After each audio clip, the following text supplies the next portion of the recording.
প্রিয় শিক্ষার্থীবৃন্দ, করোনা প্যান্ডামিকের সময়ে ল্যাবরেটরি স্কুল অ্যান্ড কলেজের অনলাইন ক্লাসে তোমাদের স্বাগত জানাচ্ছি। আজকের ক্লাসটি ইংরাজি দ্বিতীয় পত্রে সেন্টেন্স ক্যারেক্টার নিয়ে।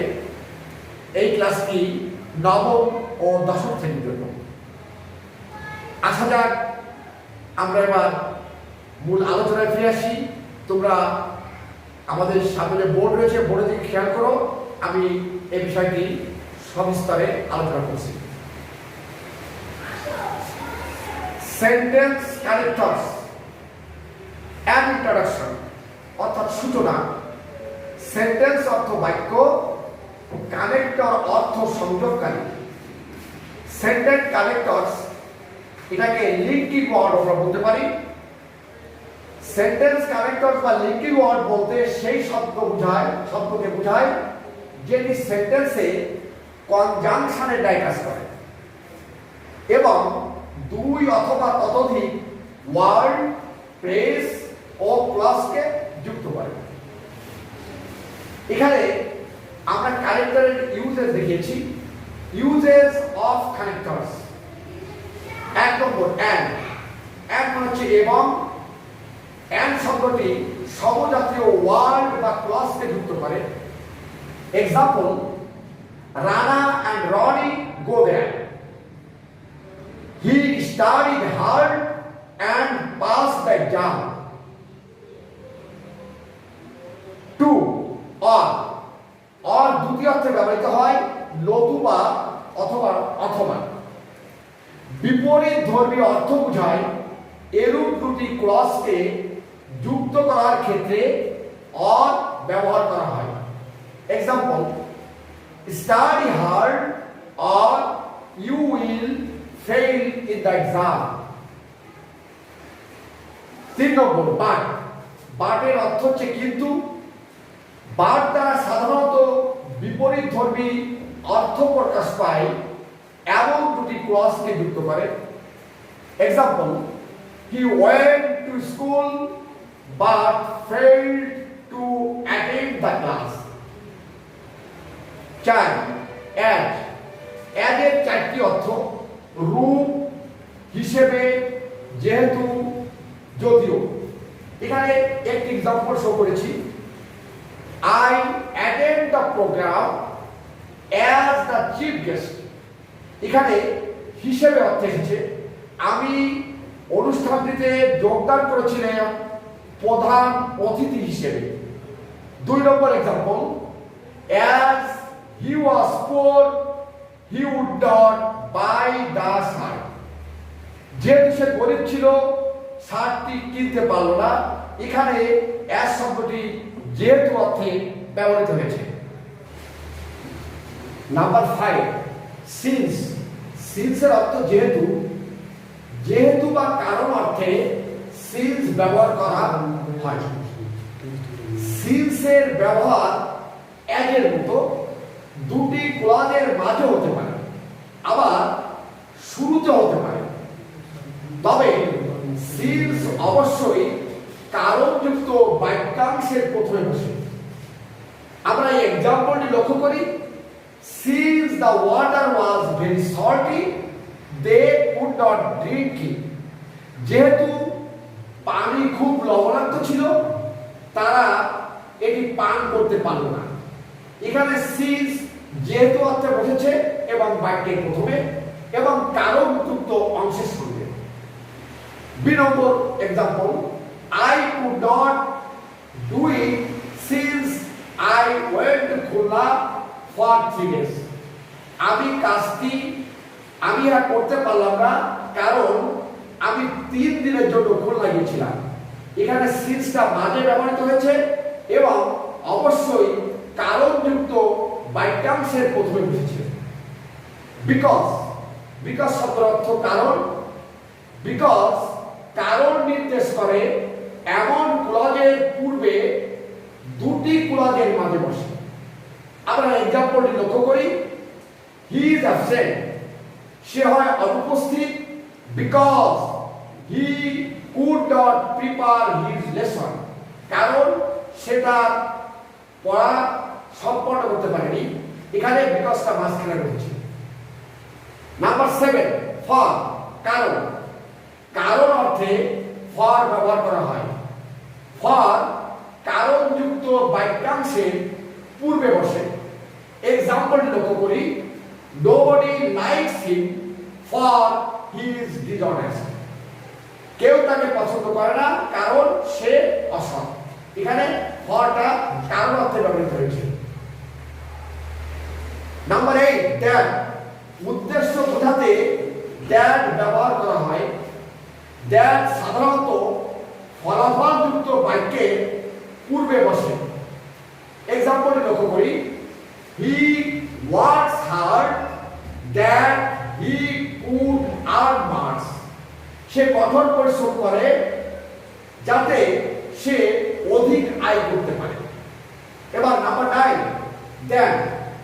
দেনের অর্থ হচ্ছে যে দুজন ব্যক্তি বা দুটি বস্তুর দোষ, গুণ, পরিমাণ তথা অ্যাডজেক্টিভের তুলনায় কম্পারেটিভ ডিগ্রি এর পর দেন বসে।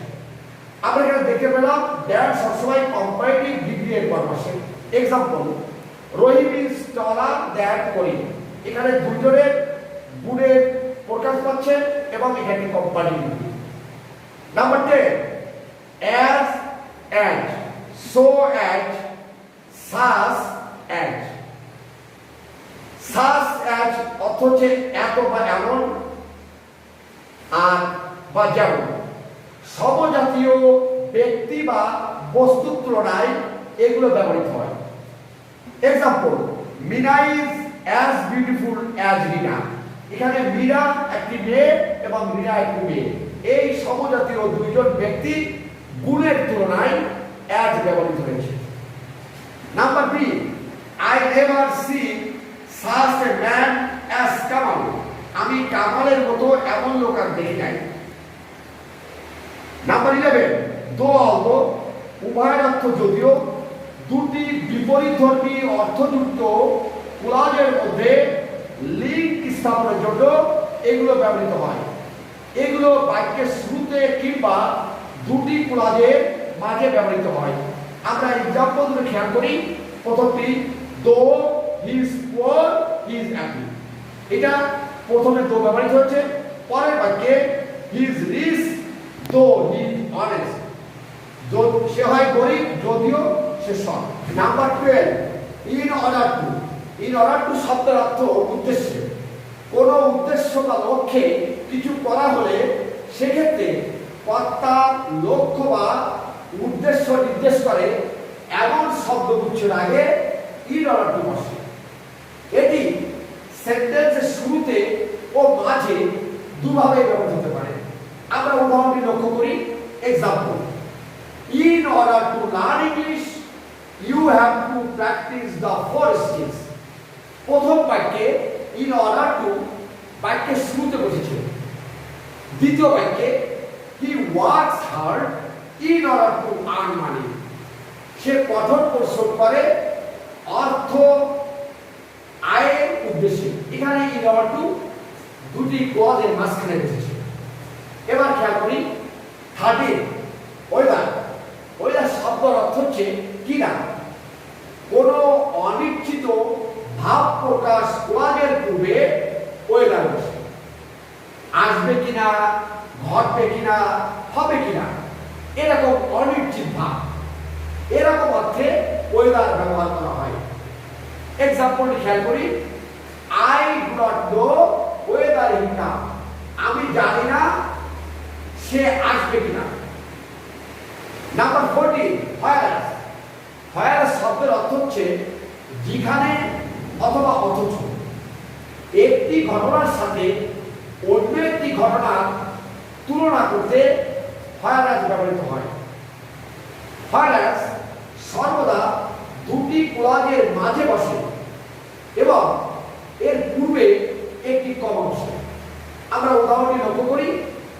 করিম is lazy whereas Rahim is hardworking. Karim হয় অলস অথচ রহিম হয় পরিশ্রমী।